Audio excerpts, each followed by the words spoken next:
Hi, this is Bill, and you are on Finest Travel Beat with Angel and Bill. Today's episode is going to be a little bit different than most. We are taking you to the port of Progreso, located on the northern part of the Yucatan Peninsula in Mexico. We stopped there the end of last year on a cruise stop on the final sailing of the Carnival Ecstasy. Now, this is a very different cruise port, and Angela and I generally try to stay positive, and we are still not going to go negative, but we will talk to you about Progresso and tell you some things you'll definitely want to know.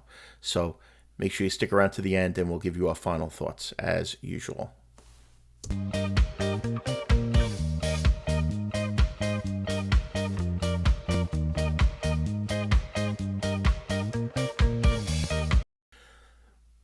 Once again, thank you for watching. Progreso, Mexico is a somewhat infrequently used cruise port. Generally, it will be a stop on cruises that leave out of Galveston, Texas, or New Orleans, or possibly even Mobile, Alabama, which was the case on the cruise that we took. It's not a very popular port. It's a newer port. Now, right off the bat, let's discuss something. If you're expecting Cozumel and everything built up and to be a party town with Mr. Sancho's and big tourist areas, this is not it. If you're looking for a more authentic, small town, traditional, old Mexico experience, then Progresso may be a stop that you would want to get off the ship. Before we take you through some more of the shopping area, just to pause, this again was the final sailing of the Carnival Ecstasy. It will certainly always hold a special place in our heart. If you check on our channel, we have some other videos on the Carnival Ecstasy and the last sailing of a ship that was scrapped and no longer in existence. Now, there are things to do in Progresso. Angel and I decided that we would take the shuttle bus into town along the pier, which I'll explain in a minute. But you can visit things like Mayan ruins. Chichen Itza and Uxmal are both short excursions that are reachable from Progresso and should be offered on most cruises. They are a bit of a distance, so I would be careful using independent vendors and make sure that they have a return to the ship guarantee. Now, what is typical of Mexico is that as you exit the cruise ship and walk along, you will be greeted by people wearing traditional Mexican garb, or in this case, wearing Mayan costumes. We didn't take pictures with them. If you do decide to take pictures with them, it's kind of neat. They generally will be looking for you to leave them some sort of a tip, which would be the right thing to do if you do take a picture with them. That's how they make their money. As is the case with many ports, particularly ones in Mexico, as you exit the ship before you hit the shopping area, you'll find the places where the Carnival cruise excursions leave from. Sometimes they'll meet on the ship, and sometimes they'll meet right outside of the ship area. And again, generally it's before you reach the shopping shops or the shopping area. We'll walk you through some of the shops here a little bit, some of the typical Mexican crafts.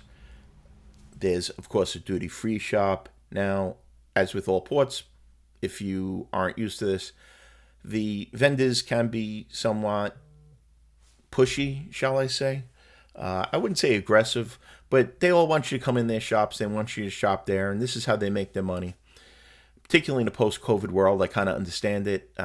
Progresso is not a heavily traveled cruise port. So, and you'll see from the town, it's not as, shall we say, cosmopolitan as Cozumel. That should pretty much tell you something. Exiting the duty-free shop is more of the independent vendors. Now, like I said, this is where they're really going to be encouraging you to come into their stores. Sometimes the pricing at these is pretty good, but again, usually can bargain with them. There are some bars in the area where you can get a couple of nice cold beers if you like, or a cold drink. The day we were there was kind of rainy, kind of overcast. It was a little gloomy. That probably added to the mood, and also being on the final sailing of a cruise ship before it was being scrapped added to that as well. But surprisingly, there was quite a few stores and quite a few stores open, being that the like I said, this is not a Cozumel where there's 8 cruise ships in at a time. And as we walk through and dodge the vendors, who can be annoying, I'll annoy you a little bit myself and ask you to please hit that like button if you're getting value out of this. Comment if you've been to Progresso, and if you would consider subscribing to the channel, that really helps us out.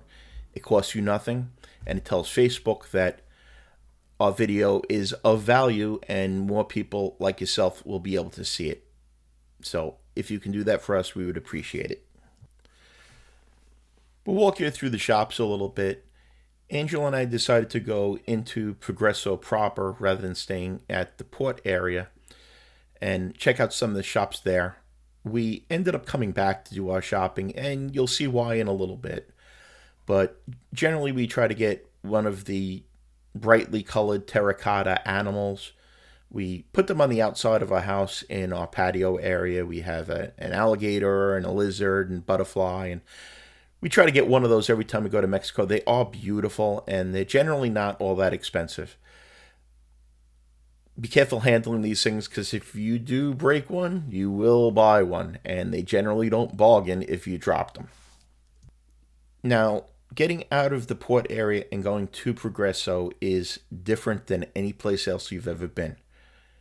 Reveal on something that I didn't know, and trivia, is that Progresso is the world's longest pier. That's right, it is the longest pier in the world. And you'll see it. It's actually 4 miles long. So when you exit out of the port area, you go through the shops, you're going to go to where they have a free shuttle bus. The shuttle buses leave, they say, every 20 minutes. In the morning, they seem to come somewhat frequently. Later on in the day, not as frequently. The shuttle bus is free. They'll load it up and take you into Progresso. It's going to take about 20 minutes on a non-air conditioned bus to get into Progresso itself. Now, as you can see, it is a long drive down to Progresso along the pier. Not a very attractive looking pier, to be quite frank. The big blocks there, I think they were trying to expand the length. I believe they were dropping them in on the sides of the pier to expand it. Obviously, not just a passenger ship port. This is a port for a lot of commercial and industrial activities. I won't bore you much longer with this ride on the world's longest pier. And when I tell you it was about 15 minutes to go 4 miles, it felt like 3 hours. Now, we're not trying to be negative. Angela and I usually try to find the positive in anything we do, and we'll point out the positive and negatives at the end. But we do like to remain honest. We're not going to sugarcoat things, and we're also not going to hit you with clickbait. We're not going to, if you see a thumbnail or a title or something we have to say, there's a reason for it. And finally, as you see, we are nearing the shore.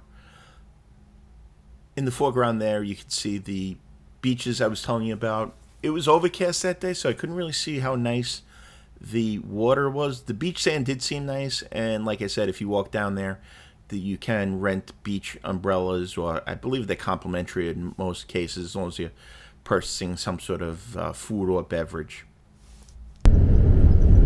Hear a little bit more of the city of Progresso, or the town of Progresso, as our bus took us around to the bus terminal. Now, where the bus drops you off is the same place that you'll pick the bus back up. And located right next to it in the bus terminal is a little straw market, which I'll show you in a couple of minutes as well. Now, as you can see, this area is definitely a little more depressed than many of the typical tourist areas of Mexico. Although it does look like they were doing some construction and trying to revitalize it.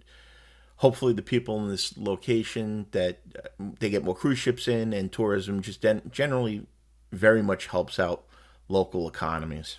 So we always encourage you to kind of support the local businesses as you can when you are visiting these areas. Now, let's talk about safety. As most of you probably know, I'm a retired New York City police officer. So I have a pretty good sense of danger and situational awareness to know where to go, where to stay away from, who's kind of looking up and down. I don't want to say I felt unsafe here at all. I did not feel unsafe, but I will say it was a little less comfortable than many of the other tourist areas I've been to in Mexico and on various islands. Part of that could be to the fact that there wasn't a whole lot of people in town. It was mostly locals. There weren't a lot of tourists. So we did feel somewhat, I would say, outnumbered, I guess is the best word. That being said, like any other destination, exercise some common sense and you'll be fine. Don't flash a lot of cash around. Don't keep wallets in back pockets. There's no reason to have jewelry or chains showing, expensive watches on, things like that. Quite frankly, you're probably safer in most destinations in foreign countries as an American tourist than you are in any city in the United States these days. And here we are. This is the bus terminal I was telling you about, and attached to the bus terminal is a straw market. These are all the local vendors here. So again, if you're looking to support local, you probably want to move definitely outside of the duty free area, probably away from the shops in the port, and support some of the local vendors. So we checked out some of the local shops here. Surprisingly, they weren't very aggressive at the tables. If you did show interest in something, they were definitely trying to sell you, but they didn't seem to be as they didn't really come out and chase you around or anything like that. So there was quite a few vendors in here. Nothing that we really saw. Like I said, we went back to the port and got stuff because we didn't really want to be walking around with bags and stuff like that as well. But this is worth the bus ride into Progresso just to check some of these shops out. As you exit the straw market, there's an area there, a plaza, that has a lot of restaurants. There is plenty of places to sit down there, grab a drink. This area was nice. We didn't stop there. The pricing seemed a little high to us, quite frankly, at these shops. But they were, again, if you showed any interest, they were trying to get you into their shops. This is typical of Mexico. But, and there you go. He's making fun of my camera, but that's okay. There's some other shops out here. And then this, it'd be the walk down towards Dollar Beer. You can't beat that. They're usually the real small little Amstel lights, which seem to be popular down in the islands. As you can see here, we're walking down towards the beach area. Jumping ahead a little bit, here is that walk down along the beach area. It's only a couple minutes from the bus stop, so it's not bad. And the area closest to the bus station seemed to be the busiest. As you can see, the beach looked very nice. It was a hazy, cloudy, overcast day. It rained a little bit. They do have this long wall that goes along. I guess that's to keep the water back if there's a storm surge or whatever. So it's kind of weird. You had to walk over these little wooden bridges that they had built to get from the plaza area over onto the beach area. But that wasn't bad. And it looked like they had been doing a lot of work. This whole area here, this pedestrian area, it seemed really new. So hopefully by the time we go back, it will be completed and maybe they'll have more ships in. And it'll be, that's pretty neat. A guy balancing stuff on his head. Very talented people, hardworking people in Mexico, as I'm sure everybody knows. But again, as we walk further down, it got a little bit less built up. But this area seemed nice. Plenty of restaurants. Some people that were on the ship that we were on with had a great time. They, again, rented a beach chair or got a massage on the beach over there, as you can possibly see. But again, weather wasn't great, and it really wasn't our cup of tea. We stayed there for about 45 minutes to an hour, I guess, walked around a little bit and headed back. Now, before we give you our final thoughts on the port of Progresso, again, if you gain value out of this, please hit that like button. Leave a comment below if you've been to Progresso or have thought of going to Progresso or what your favorite cruise port is. And certainly consider subscribing to the channel. Like I said, again, it helps us out.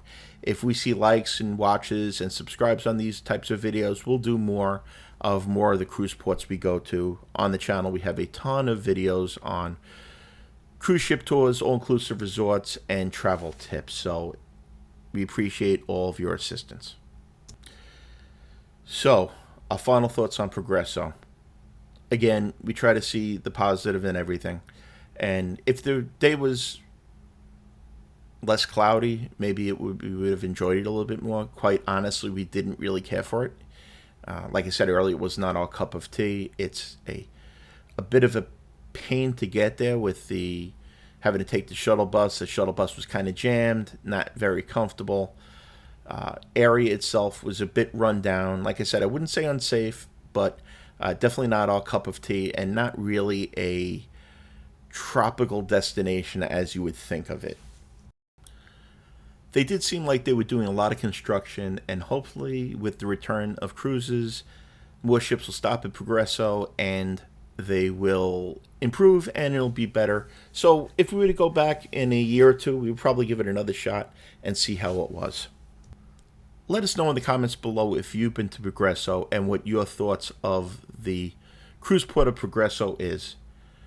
Well, as we take one final look at the Carnival Ecstasy, thank you for watching. On behalf of Angel, we really appreciate it.